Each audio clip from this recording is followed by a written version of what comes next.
This is the Out of Time Film Podcast, where your hosts Tom and John discuss everything from blockbuster films to TV and games like there's no tomorrow.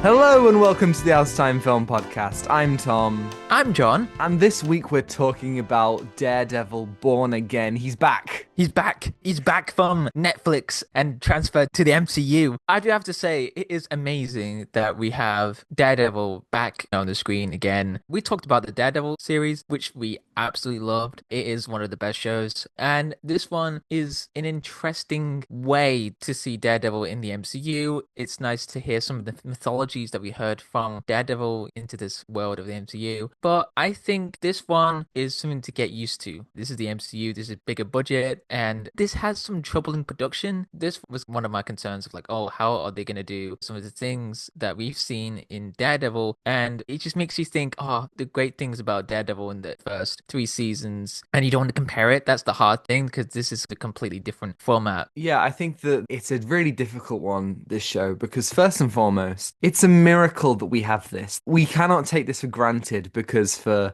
6 years maybe, we just thought that Daredevil was done. You know, the show was cancelled. He had cameos in other projects, but we didn't think we were ever going to see this story continue. The whole plot of this is Matt has given up being Daredevil and is trying to do everything through law, through the justice system, but at the same time, Kingpin has become mayor. So crime is ramping up and becoming more and more common because the city is being run by a crime boss, and so Matt is struggling more and more to leave behind Daredevil. And the big thing with the production of this is that originally this show wasn't gonna be connected to the original show at all. It was going to be a soft reboot, you know, same actors but removed from the story. A lot of the show was reshot and rewrote and re-edited to re-include that stuff in. So throughout the series you have a bit of a tension between the original show they had shot about 6 episodes of, and then this new show that they added a lot back in. A lot of episodes, I think 1, 5, 8 and 9 is where you get the bulk of the reshot stuff. We get the inclusion of Karen and Foggy, a bit more Punisher, Bullseye was added back in, and I'm really glad that they worked to bring in those elements. But having said that, what you do unfortunately end up with is quite a lot of obvious back and forth between the original scenes and new ones, and I feel I could tell. Mostly it is done in a way that the new scenes do add to the themes and they further what the old scenes were doing. It's not like a lot of the awful, overly reshot comic book movies, and I do applaud that it feels mostly well integrated. But you're right, this is a show that's difficult to get on board with from the get-go. Yeah, you can definitely tell from the opening, which I agree. Like, do we get into spoilers just yet, or do we talk about like the whole integration into the MCU? Because we have talked about a lot on the podcast about the MCU with its oversaturated CGI, not use practical action. This is not the same thing we saw from Daredevil, because Daredevil in the first 3 seasons always have a lot of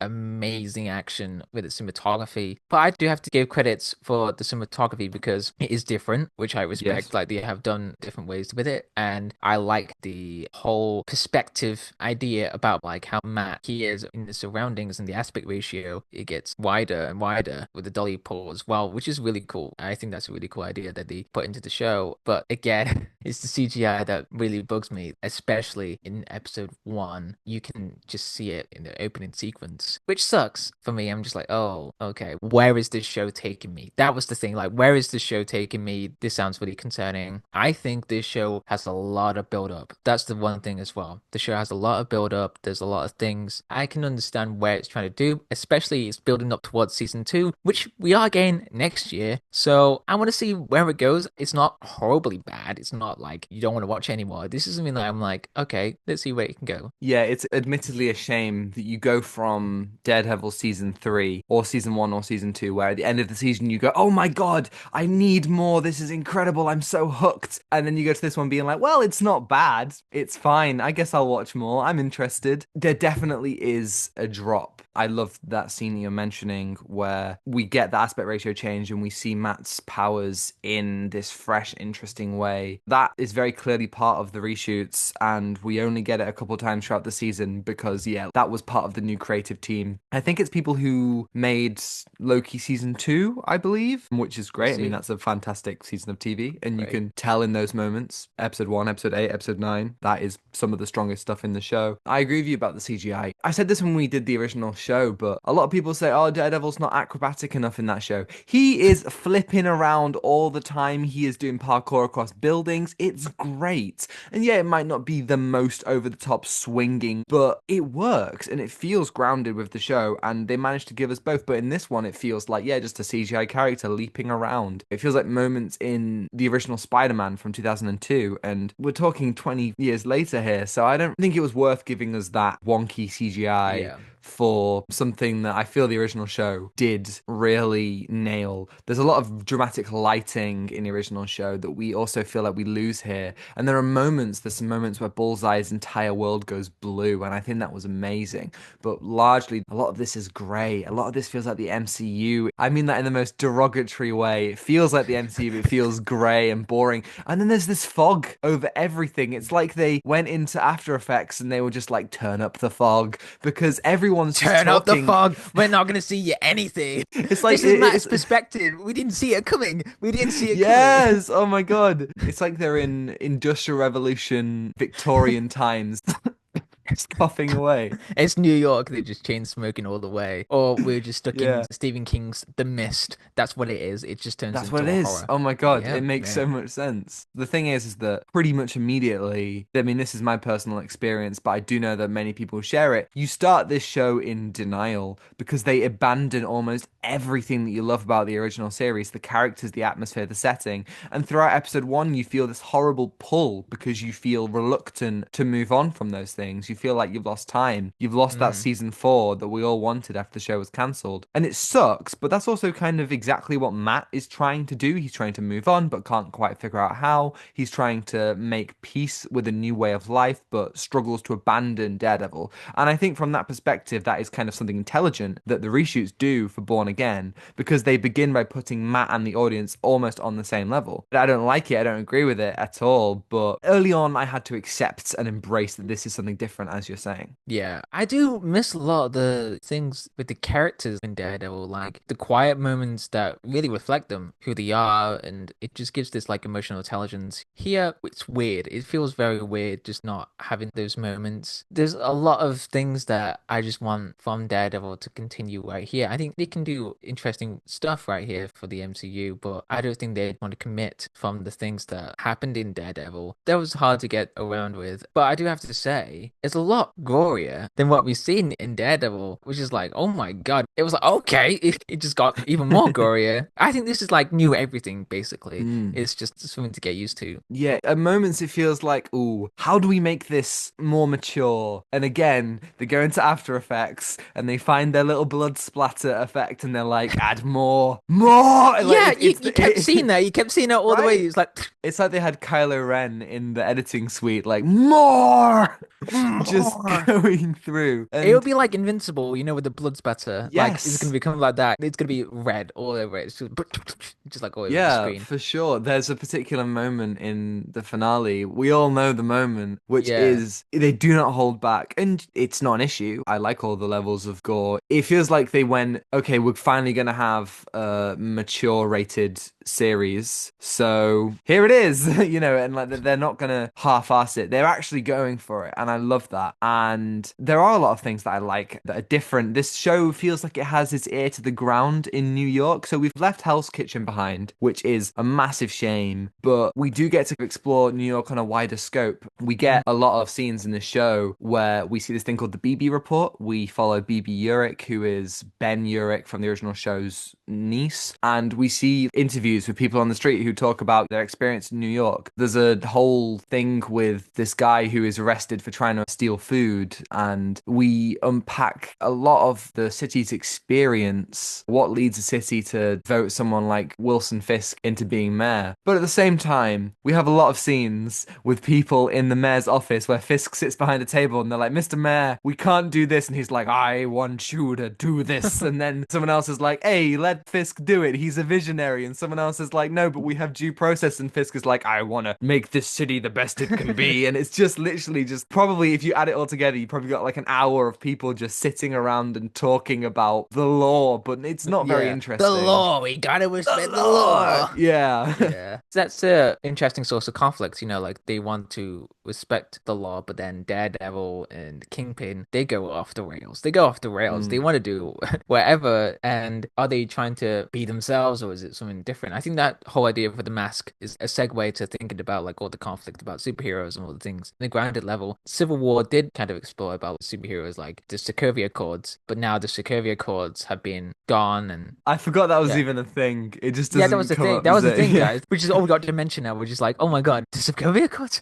What? What is this? Well, because there's this whole thing where Fisk is like, I'm going against every masked vigilante. And he makes the anti-vigilante task force, which I'm pretty sure is a plot point from Arrow. And they literally like, this is why the Sokovia Accords exist, guys. Like, what? I feel like I'm going crazy. There was a whole movie about this. What are you talking about? I think it just got dissolved. I think it was mentioned as She-Hulk, I think. The It probably Sokovia was. Accord. I'm gonna Google it. Yeah. In 2025, whatever that means, I don't know what year this is In set in. I think 2025? What? you can remember the Endgame time jump. Everything is kind of slightly in the future. Oh, So, yeah, yeah, so two okay. years after Yeah. Endgame, the Sokovia Accords were officially repealed, allowing superheroes to operate legally with anonymity once again. This is from the MCU official wiki, and I'm trying to find the source for this. You're right. Oh, In She-Hulk episode 8, Ribbit and Rip It, which is the Daredevil episode. Okay, sorry, Daredevil. I was wrong. Fisk has his anti-vigilante task force, and they are very much setting up this war in New York. I wouldn't be surprised if Daredevil Born Again Season 2 has the Defenders and Hawkeye and Kate Bishop and whoever hell the else. I mean, so now we're kind of getting into small spoilers here. So yes. the show is fine.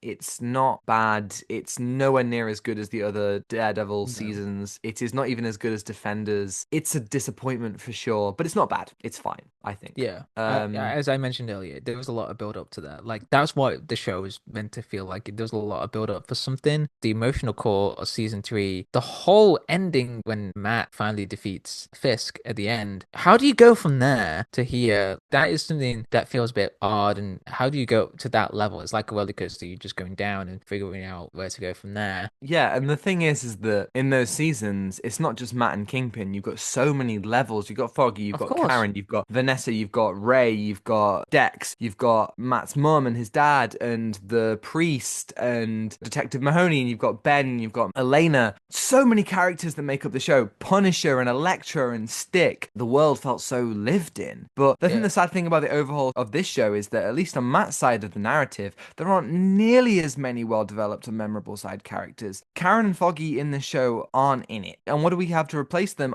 I don't even know. I can't remember the name of Matt's law partner. Cherry's there, but he's a bit nothing, and apparently fans hate Cherry, sure. Matt's girlfriend is fine, but barely interesting. I think her name's Heather. They seem to replace Yeah, Foggy Heather. and That's it. Karen to challenge Matt as a character, but none of these other characters are characters in their own rights. And so the show Yeah. kind of struggles to justify getting rid of Foggy and Karen, and it makes the world feel a little bit smaller. I think we got more struggle and drama from Karen and Foggy challenging Matt's morals and calling him out than we ever do from any of the characters in this show. You get a lot from Kingpin and Daredevil, but not much from anyone else. I was really underwhelmed by that whole aspect of the narrative. And of course, this is the big spoiler. We all knew it was going to Yeah, happen. Listen yeah. back to our video. I was saying it. Foggy dies, man. Foggy is killed by Bullseye in that opening scene of the show. And yeah, I just heartbreak. Yeah, to going from your point about how the characters feel so alive and there's so many characters, Foggy is the one character that is like Sam to Frodo in Lord of the Rings. Foggy has carried a lot for Matt, to think about his life of being a lawyer and being Daredevil. Like that's the conflict that made me engaged to watch Daredevil. But now Foggy dead and that just feels so empty. It doesn't quite reflect all the things, that happened in Daredevil. Like, they're the stepping stones for Matt to realize that he cannot be himself without Foggy or Karen in the show. They are literally, the bestest of friends, and I think that is wonderful. But then he's gone, and it just feels so weird. And here's the thing: the show doesn't quite emphasize that enough. It just feels like, oh, Matt doesn't really talk about Foggy as much. And I think Foggy is such a central character in the show. It just feels not quite right. And then Karen comes up at the end of the show, and I feel like, where's that been? And also, Matt is quite religious. He's Catholic, and you get so many lessons from that priest in the show. What it takes to be a good person in this world of chaos. There's a great quote: "We're babysitting chaos." That's the whole thing with Matt. He feels like there's nothing he can do. But then this whole thing with the story, it just feels an empty vessel. Yeah, you lose Foggy, you lose the religious aspects. There's actually a really good scene where he sits in an empty courtroom, and it is almost like he's sitting in a church. Throughout, he's got this broken Daredevil horn that he holds, and there are some really good scenes. Like, there's a really great scene with Matt and Frank, where Frank is saying, oh, you're blaming yourself, and you're carrying Foggy with you, aren't you? And, oh, you can't deny who you are, say his name. Really good stuff, just pushing Matt, because Frank doesn't really buy into Matt's bullshit, that Matt is kind of done with being Daredevil. It's a really good struggle for Matt the whole time. Again, all the stuff with Matt and Kingpin is pretty solid, and I wouldn't mind so much that Foggy was dead if Karen was there as well to help Matt through it. But as you say, Karen's only in it for like 2 episodes, and even then she's got like 1 scene in each. It's I'd say really 5 disappointing. minutes into the show. It's really disappointing, right, yeah, because Karen probably is also an important character. What is this? Where's Karen? That sucked. It's the character development that I really missed for Matt to maybe move on, and I think that's a good story to figure out. But Foggy, not really a character that I would take him for the story. Yeah, so much of it really is just lesser because of some of these choices they make. It's also having Bullseye in prison. The stuff we get with Bullseye is really great.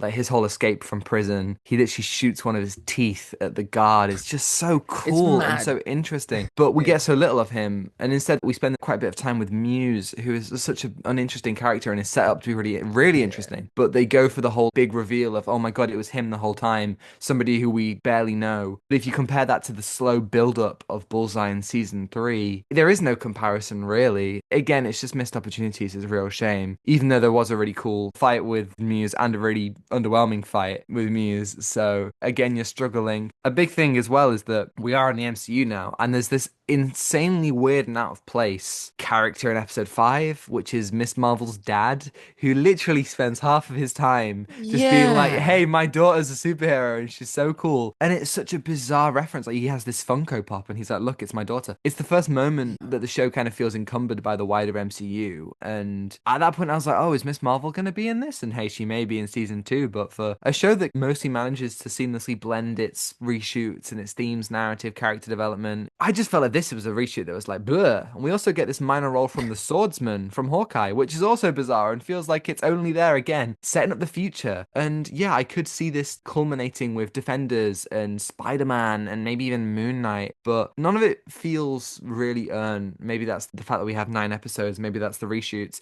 maybe season 2 will not have these issues at all, I don't know. But it's just strange. And I don't hate that it's part of the wider MCU. There are some good moments. I love there's a bit where Matt is defending the White Tiger, and that's a really good arc. I really enjoyed the White Tiger, the perspective of the law winning and of him getting to express himself both culturally and also like as a vigilante, as a hero, and his tragic death, all really, really good. But there's just a really great moment when Matt's like, hold on everyone, there's no way that the White Tiger did this because he didn't have his magic amulet. And everyone's like, yes, good point, Matt. And it's like, you would never see that kind of thing in the original show, so blatantly being like, no, he doesn't have his magical amulet, guys. And it's like, of course. Of course, Matt. Thank you so much. Yeah, that was a very out of like objection. He doesn't have his magic amulet. Yeah, it's like Ace Attorney. Yeah, that's why I was literally about to reference like Ace Attorney. Imagine we have like an Ace Attorney game, but Matt. I love that because also this show doesn't really have that much court stuff, but I want to do more of that. So yeah, let's do it. Yeah, Make a game. More court stuff. Yeah, because he's badass in court. You know how they did a Ace Attorney Professor Layton crossover? They did? Yeah. Oh my God, yeah, they did. It's a good. Yeah, they did a game. No, I can't Layton tell you gaslighting me. I can't tell you. No,